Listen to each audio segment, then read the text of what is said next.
بسم اللہ الرحمن الرحیم۔ السلام علیکم میرے پیارے ناظرین، میرا نام ہے راشد علی، آپ دیکھ رہے ہیں اسلامی ہیلتھ ٹی وی۔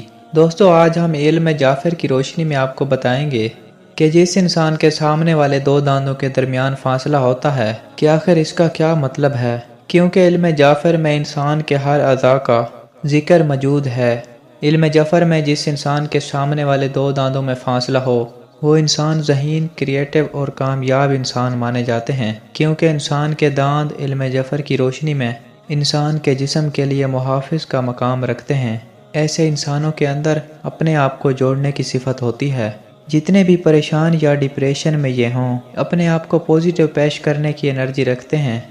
ایسے انسانوں کو چاہیے کہ سنیں زیادہ اور بولیں ٹھہر ٹھہر کے، تو اس وجہ سے ناکامی سے ہمیشہ دور دور ہو جائیں گے۔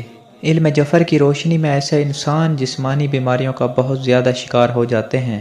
ایسے انسانوں کو دل کا امراض اور بلڈ پریشر کا مسئلہ ہو سکتا ہے۔ ایسے لوگوں کو چاہیے سبزیاں زیادہ سے زیادہ کھائیں اور گوشت کم سے کم کھائیں اور ایکسرسائز ضرور کیا کریں۔